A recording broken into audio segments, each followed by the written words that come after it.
Welcome to Nollywood Radio France. I'm your host, Cyprian Johnson. My guest today is Madam Faith Okrafo-Smart. Madam Faith Okrafo-Smart, thanks for joining us. Thank you.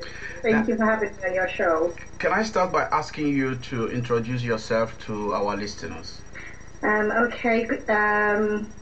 Hello, viewers. My name is Faith, or listeners. My name is Faith Okrafo-Smart, and I am the founder of MELQOSH Mission International, a charity birthed to equip, educate, and empower female amputees who had their limbs cut off by rebels during the 10-year war in Sierra Leone. Now, talking about the war, that's going to be the first question. We're going to start with that because after we're going to talk about the consequences of the war, and that's where your organization takes off and starts to help so many people, like we've seen, and everybody knows that.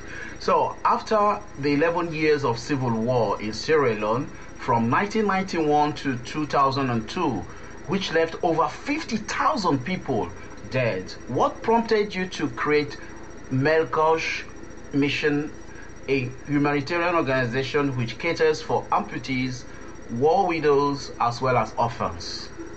Well, what prompted me was I went to Sierra Leone in 2001, just towards the end of the war. At that time, it was semi-secure for Sierra Leoneans and other non-Sierra Leoneans to go to Sierra Leone, but then we had a curfew where you had to be home by 5 p.m. And but why I had gone to Sierra Leone was because my dad had been a victim of the war.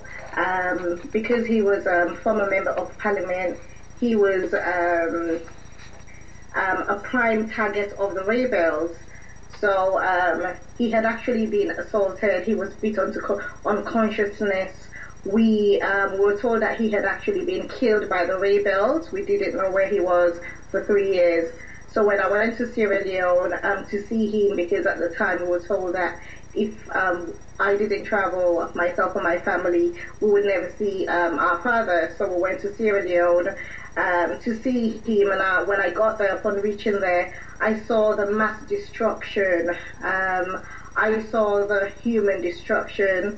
I also saw the structural destruction, and most importantly, I saw the societal malaise, the societal destruction, as a result of the war. Had quite a lot of people that were displaced, people who had lived in their homes for generations, family, one generation after generation. Homes were, flattened down by the bombing, homes were burned, so much, challenges in the country. And being a Sierra Leonean and being a patriotic Sierra Leonean, I deemed it necessary to try and see how I could bring a societal change in my country and also help those who were victims of the war. Okay, now victims of the war, and that was how you started this organization. You after having seen all that, you said, okay, I'm going to do something to help my country. Is that where your mission started? Yes. I had planned to basically, at the time the war, I went to Sierra Leone. I was actually a sociology and social policy student. So of course I was studying about, the societal issues, be it in either developing countries and developed countries.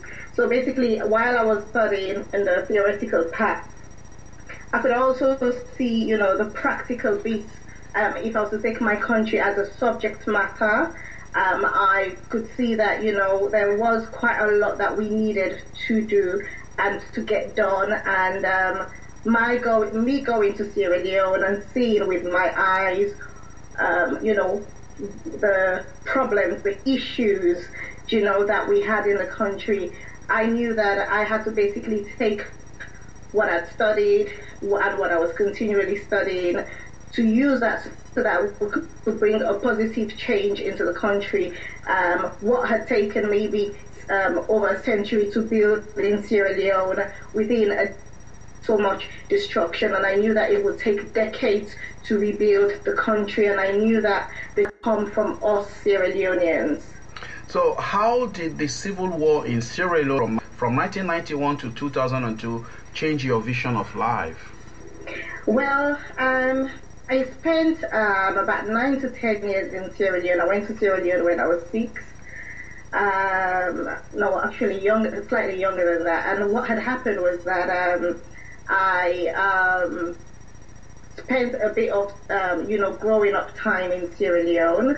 And Sierra Leone was a beautiful country. We used to say we were one of the most peaceful people in Sierra Leone. You know, we were proud of that. We were able to, take in foreigners, make them part of our people. And, we had a very peaceful existence.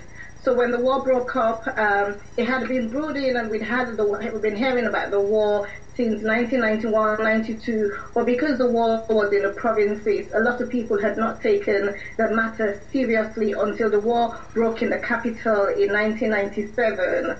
So, and then sometimes when issues do not affect you directly, maybe you still have that cocoon or that facade that you're living under, thinking that, well, as long as it's not touching my family, I'm fine, and everything it will sort itself out.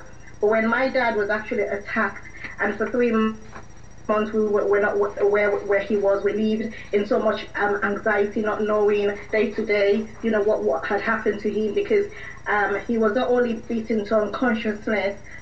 Petrol was actually poured upon him. He was tied to a tree. They had put a tie onto his neck. Just at the point where they were to light the torch was when the Echo Mug had come and saved him. Now, my dad had already been a hypertensive, patient. So when it had happened, a lot of people said they had seen him being burned or being somebody putting a tie to his, body. So we had thought that, he was gone. And not knowing that, not having that completion of knowing that either he was alive or not being able to say goodbye, or not being, the unknown, the anxiety day by day was weighed heavily on, our family. And that basically changed my view forever in terms of, that false sense of security one had. I mean, anything can happen in just 1 second. And we Sierra Leoneans, we have to grow up very quickly.